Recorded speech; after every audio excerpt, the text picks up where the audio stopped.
Hello everyone and welcome back to the OBGYN podcast. I hope that everyone's new year is off to a great start. Here at the podcast, I think we're going to have a great year. I have some new things planned for the next couple of months, and I think you're really going to enjoy it, so stay tuned. But for today, we are continuing on with our discussion of contraception. This is part 3 of the series, so if you haven't listened to the first 2, I suggest you start there. But if you're one of those people who like to dive right in, then today you can join us as we talk about barrier contraception in its many forms and IUDs. So let's get started with episode 8, Contraception, part 3. As we discussed in the first part of this series, barrier contraceptives have been around for a long time in the form of cervical plugs or sponges. Now we already discussed this pretty thoroughly, so I won't belabor it much. But essentially, plugs of dung and honey, bamboo grass, cloth, or sea sponges were used to block the migration of sperm into the uterus and upper genital tract. Now this jives with the ancient attitude towards contraception, namely, that it was a woman's responsibility. And the first method that I want to talk about today is very much in that vein, and that's the contraceptive sponge. Like many of the things we're going to talk about today, it has ancient roots. Ancient sponges were used by women who lived around the Mediterranean, because they had access to them. These sponges were often wrapped in silk cloth, with a string that made removal easier. Although there is no record of these women using spermicides, later women used vinegar, and so it's probable that these ancient women used something along those lines as well. Like many of the ancient contraceptives, the sponge fell out of favor in the Western world in the Middle Ages, and we would have to wait until the late 1800s for it to come back into our story. But by the 1940s, they were available in 2 varieties, the natural sea sponge, like the ancient ones, and rubber. They were advocated in some circles because they could be bought and used effectively without needing a doctor, and they were reasonably effective, with a 12 to 24% yearly failure rate with typical use. They were also very reusable and could be cleaned with soap and water, and the rubber versions could even be sterilized by boiling. Modern versions are disposable, but are also much cheaper, costing about $15 for a pack of 3. Now, one of the issues with the sponge is that it needs to be inserted prior to intercourse, and so that takes some planning. Although, on the flip side, it can be placed hours in advance, and couples can have intercourse multiple times without needing to remove it. The first male-controlled barrier contraceptive, the condom, also turns out to have ancient roots. In fact, there is archaeologic evidence that men in ancient Egypt used linen condoms to prevent transmission of tropical diseases, and this idea of using a sheath to prevent STDs was carried on by the Romans, who added animal intestines and bladders to the linen ones.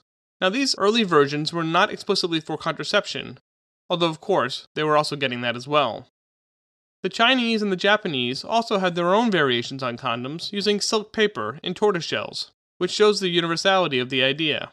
Like so many other things, the use of condoms faded with the slow decline of the Roman Empire, and by the time of the next important event in our story, it was most likely completely forgotten and needed to be reinvented. This event happened in 1495, and is something we talked about in detail in our first episode on PID. It was the return of syphilis to Europe. It started in Italy, and quickly spread throughout Europe, and by the 1540s, the entire world. And for reasons unknown, this particular strain of syphilis was virulent, and the death rates were quite high, and the search for a cure, or ways to prevent it, was on. By the 1520s, it was known to be caused by intercourse, and probably soon afterwards, the first condoms were created and used. The first real documentation of condom use was by Gabriel Falloppio, who, incidentally, also named the fallopian tube. In his 1564 book entitled The French Disease, he described his study using a linen sheath, lubricated with saliva and tied with a ribbon. His experiments included 1,100 men, and proved that when used properly, it could prevent their transmission of syphilis 100% of the time. Now, this was a huge finding, and the knowledge and use of condoms spread widely. Both linen and animal intestines and bladders were used, just like the Romans, but the animal condoms were much cheaper and therefore way more popular. By 1605, they were so popular that the Catholic Church felt it was a big enough threat that they were compelled to denounce their use as immoral. Now, of course, just because the Church condemned them doesn't mean they weren't used, and in fact the cheaper animal condoms became so popular in England that a late 1600s decline in the fertility rate was due at least in part to their rampant use.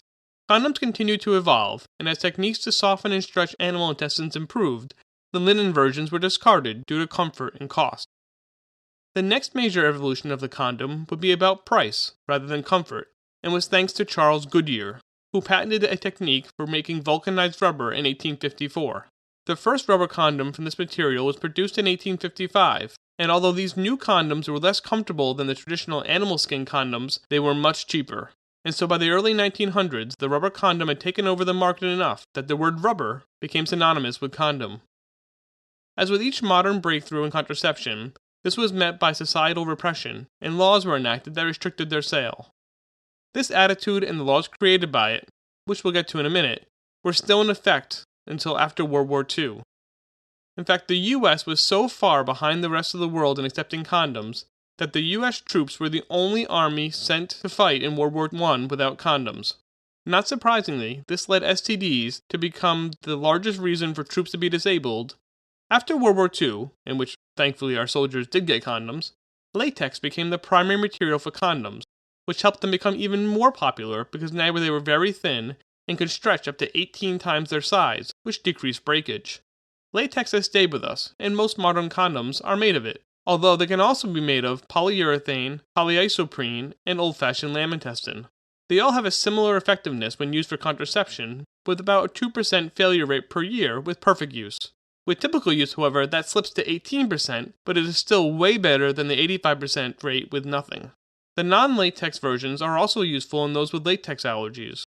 And the relatively new polyisoprene may be more comfortable than latex, but they're still at this moment way more expensive than latex condoms, and so the latex is still the most popular. The lambskin condoms are equally effective for contraception, but since they have small pores in them, they are not effective against STDs, and therefore are not recommended for that indication. The last modern addition to the condom was the addition of the spermicide, nonoxynol 9. However, the amount used in condoms was so small that they probably didn't contribute much, and the N9 has also been found to increase the transmission of HIV in trials in Africa. For these reasons, it is no longer recommended to add N9 to condoms, and those that do should be avoided. Now, cheap, reliable, male condoms dramatically altered the world of contraception. They took it from something a woman was solely responsible for to something that men could control themselves. Now, this was mostly driven by a desire to prevent STDs, but the contraceptive features are at least equally important today. Interestingly, at this point, we had undergone a full pendulum swing, where there were almost no female-controlled methods. But this was about to change. But before I get into those, I want to spend a minute talking about female condoms, which were invented in the 1980s by Leslie Hessel, a Danish doctor, who explicitly created them to empower a woman's control over her own contraception. They were initially made of polyurethane and consist of a tube with a flexible closed ring on one side and a rigid open ring on the other. The flexible ring is inserted in the vagina, and the penis then enters the closed sheath.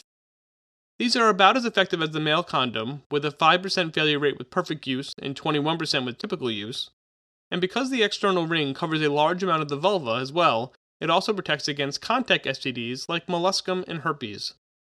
The initial version was plagued by a crinkling sound during intercourse that many couples found distracting and limited their mainstream acceptance. Subsequent nitrile and latex versions were designed explicitly to reduce the sound problem. Female condoms are more expensive than male condoms, but unlike male condoms, they can be cleaned and reused if desired, which can make them more cost-effective over the long run. Now, going back to the 1800s, there were a couple of other female-initiated barrier contraceptives that I want to talk about. They were both made possible by the same rubber used to make condoms. The first is the diaphragm. It was invented in the 1880s by a German doctor, Wilhelm Meissner, and consisted of a rubber cup with a spring inserted into the molded rim. This allowed the diaphragm to be squeezed smaller for insertion, and then would expand to fill the vagina and thereby occlude it. These ended up being quite popular in the pre-hormonal contraception Europe, but not so much in the US. The path of the diaphragm from Germany to the United States is interesting, and allows us to discuss some interesting history in the politics of birth control. First, let me introduce Anthony Comstock, a postal inspector and politician from New York. He was a strong advocate against pornography, and felt that contraception was a permissive agent of casual sex. His efforts to stomp out pornography and contraception culminated in the passage of the federal Comstock laws in 1873, which outlawed, among other things, the use of the Postal Service to send contraceptives or information about them. Many states, as well as the District of Columbia, also passed further laws that banned the possession and sale of contraceptives, which led to a protest movement that would create the next person in this story. That would be Margaret Sanger. Now, you'll remember from our last episode that she was a strong advocate of family planning and would go on to found Planned Parenthood and be responsible for funding the first oral pill. But in the 1910s, she was distributing contraceptive pamphlets in New York and ran afoul of the Comstock laws. In 1915, she was arrested, and instead of facing trial, she fled to Europe, where she would be introduced to the diaphragm, which was quite popular there. Upon returning to the US a few years later, she and her second husband began to illegally import diaphragms, and would later open the first US plant to produce them. She ran a family planning clinic in New York City, and was constantly looking for a way to overthrow the Comstock laws. She got her opportunity when she convinced a friendly doctor to import diaphragms from Japan in 1932. The package was intercepted, and the resulting trial overthrew that portion of the law, although the last of the state Comstock laws dealing with contraception wouldn't be struck down until 1975, which is far closer to the present than I would have expected. In any case, I find it ironic that it was the Comstock laws that drove Sanger to Europe, where she would find the very instrument of its collapse. That first case, by the way, was called the United States versus One Package of Japanese Pessaries, which, at least in my mind, has got to be the best trial name ever. The other female barrier method from this era is the cervical cap, which, like the diaphragm, was made of molded rubber. Now, one thing I didn't mention about diaphragms is that in order for them to be effective, they have to be properly sized for each woman. Well, this holds doubly true for cervical caps. If the cap, or diaphragm for that matter, doesn't completely occlude the cervix, then the efficacy drops quickly. This meant that for most women, they would need to see a gynecologist or midwife in order to be properly fitted, and this decreased the access and increased the cost. The cervical cap was first sold in 1927 as the mule cap and was never as popular as a diaphragm. This was likely because it was harder to insert and care for, and in the US it was largely absent from the market due to FDA rulings. It became available in the US again in the late 1980s, but still has much less than 1% of the US market. The diaphragm and the cap are roughly equivalent in their effectiveness. The diaphragm has a 6 to 12% failure rate, while the cap is 9 to 32%. The cap's numbers vary so much because it is harder to fit them to large cervixes, which makes them much less effective in Paris women. Both the diaphragm and the cervical cap have an important place in history, because they allowed women to take control of their fertility. But although these methods were effective, they were not cheap. The cost of a diaphragm in 1930 was $6, which translates to about $80 in today's money. This put them out of reach of most lower-class women. Additionally, as I mentioned, both of these methods required a gynecologist or midwife to help fit them, which presented another challenge for women trying to get one. In richer countries, however, the diaphragm in particular was popular, and in post-World War II US, about a third of married couples used it as their primary form of contraception. Although the use of these two methods has plummeted since the introduction of the pill, it is still a great option for women who can't use these newer forms and don't want an IUD. Speaking of IUDs, I think this is a great place to transition from barrier contraceptives to IUDs, which are one of the most popular forms of birth control in Europe and are rapidly growing in popularity here in the US. Now, we covered the early history of IUDs in the first episode, of which there isn't much, so I won't spend time on it today. Instead, I'll focus on the modern history and the controversies surrounding IUDs. The first modern IUD was created in Germany in 1909 by Richard Richer. By the way, you may have noticed a theme, that almost all of the modern contraceptives were invented in Germany. Anyway, it was made of silkworm gut, with two ends that protruded through the cervical os to facilitate removal. Now, Karl Pust, who doesn't seem to have known about the earlier work by Richer, invented something very similar in the 1920s. And then, Ernest Greifenberg covered the silkworm with silver so that it would show up on x-rays. Because silver is absorbed by the body and can cause skin discoloration, called agruria, he switched to an alloy of copper, nickel, and zinc, which was called German silver. Early experiments were successful, and the Grafenberg ring was used throughout England and its former empire, but failed to catch on in the continental Europe or the US. There were many complications from these early IUDs, and they were strongly rejected by many medical professionals, especially in the US. This attitude persisted throughout the 40s and 50s, which left most of the early research to be done in places like Japan. Now, there was one paper published in the US during this time. It was published in 1949, and in it, Mary Halton and her team looked at using silkworm gut suspended in a gelatin capsule that would be inserted into the uterus. After insertion, the gelatin would melt and leave the silkworm in place. In the 266 women studied, they found a failure rate of only 1.1% over 2 years. Her work was corroborated by Dr. Ishihama, who published his work in 1959, in which he documented 20 years of experience with IUDs in Japan, in over 20,000 women. This helped legitimize the work that was being done in several centers by people like Dr. Lazar Margulies at Mount Sinai Hospital in New York and Dr. Jack Lippes of the Lippes Loop. In 1962, the Population Council of New York became interested in this work on IUDs and called the first international conference on IUDs. This conference led to an explosion of research and led to the development of a new generation of IUDs, such as the Dalkon Shield, the Incon Ring, and many others. These new IUDs were made possible by the evolving field of material science related to thermoplastics. These plastics were novel in that they could be bent but then reform their natural shape without any chance of breakage.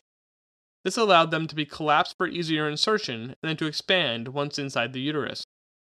Still, however, most of these IUDs were quite large and led to high discontinuation rates due to pain. Since I mentioned it, let's take a detour to talk about the Dalkon Shield. This is one of the most famous, or infamous, IUDs, and its story highlights many of the cultural issues associated with IUDs. The Dalkon Shield was made of the same thermoplastics that had been pioneered by Margulies. It was shaped like a shield, hence the name, and had a multi-filament thread that extended through the cervix for removal.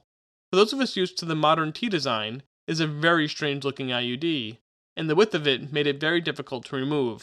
It went on sale in 1971 and was marketed against the OCPs of the time, which you'll remember had a large number of side effects due to the high doses of estrogen and progesterone.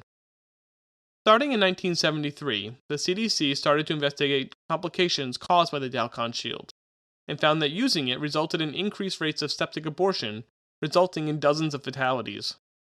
The particular design problem that led to these infections was the multi-filament string, which acted as a wick for vaginal bacteria to make its way into the uterus. Subsequent IUDs used monofilament strings, and there was no increased risk of sepsis. However, this discovery was too late to save the Dalkon Shield, and the resulting lawsuits, of which there were over 300,000, drove the company out of business, and the fallout left a pall over the IUD industry for decades. Now, the Dalkon Shield wasn't the only IUD with problems, and investigations into IUDs by Roger Scott at Case Western University in the late 60s found 10 deaths and 15 bowel perforations in over 6,000 women. Based on this low rate of complications relative to other forms of available contraception, like the birth control pill, which you'll remember had high rates of DVTs, the FDA decided to approve IUDs in 1968. Now, we just covered the tribulations of the second-gen IUDs like the Dalkon Shield, but these were soon to be replaced in the late 70s by the first copper T, which was the forerunner to the modern Paragard IUD. The copper T was made possible by Jamie Zipper's work at the Worcester Institute, where he discovered the inhibitive action of copper in 1973. He then worked with Howard Tatum, who utilized the copper with his new T-shaped IUD, and together they demonstrated a 1% pregnancy rate with limited complications. His T design was remarkable for two reasons. First, it was much smaller than the IUDs of the time, and second, the collapsible arms of the T made it much easier to insert, and when these arms extended inside the uterus, they followed the natural contours of the endometrial cavity, which decreased pain and increased effectiveness. This new class of T-IUDs were revolutionary and caught on in Europe, but had trouble overcoming the fallout from the Dalkon Shield, whose lawsuits wouldn't be settled until the 1980s. This severely slowed the adoption of IUDs in the US. In 1982, about 4% of US women used IUDs, but by 1995, it was less than 1%. The last major development in the world of IUDs was the Progesterone Eluding Iud. This was first created in the mid-1970s by Antonio Somenga in Chicago. It was then melded with the newer T-shaped IUD by a Finnish doctor, Dr. Valteri, and was released in 1976. It was only good for 1 year, and so never became very popular. He then changed the hormone to Levonorgestrel, which increased the duration of effect from 1 year to 5. This version was first released in 1990 in Europe, and in 2000 in the US. The introduction of this new IUD seems to have been the turning point in acceptance by US women, because the rate has more than tripled since the release of the Mirena IUD and now sits at about 6%. This number seems high, but when you compare it to Europe, it's actually quite low. The rates in Europe do range anywhere from 6% in Spain, but all the way up to 25% in Norway. Now obviously not all of this is due to the issues regarding the Kahn shield, but it did take several decades for the suspicion about IUDs to recede enough for women to embrace it again. Now, so that was some history about the IUD, but why did I spend so much time talking about it? Well, because frankly, it is the most effective form of reliable, reversible contraception that is available to women. It is just as effective as sterilization, which is the topic we'll get to in the next episode, and lasts for 5 to 10 years without any maintenance needed. Although there are larger upfront costs with IUDs, which can range from $100 to $1,000 depending on the type of IUD, cost of insertion, and insurance coverage, when you spread that out over 5 to 10 years, the cost becomes very comparable to pills or other forms. IUDs are considered to be safe, but there are risks of complications, especially during insertion. The most common is perforation of the uterus during placement, which can result in the IUD being placed into the abdominal cavity. This occurs in about 0.1% of IUD placements. Although there seems to be no life-threatening risk from this, it does take surgery to remove the wayward IUD, and it certainly doesn't provide contraception. This complication rate compares favorably with the risk of VTE when taking birth control pills, which occurs at about the same rate of 0.09%. The other noted risk from IUDs is infection. Numerous studies have shown that the only risk of infection with IUDs is in the first 20 days. After that, there seems to be no increased risk for STDs or other infections of the uterus due to the IUD. This probably is mostly due to the monofilament strings as opposed to the multifilament strings which we talked about with the Kahn shield.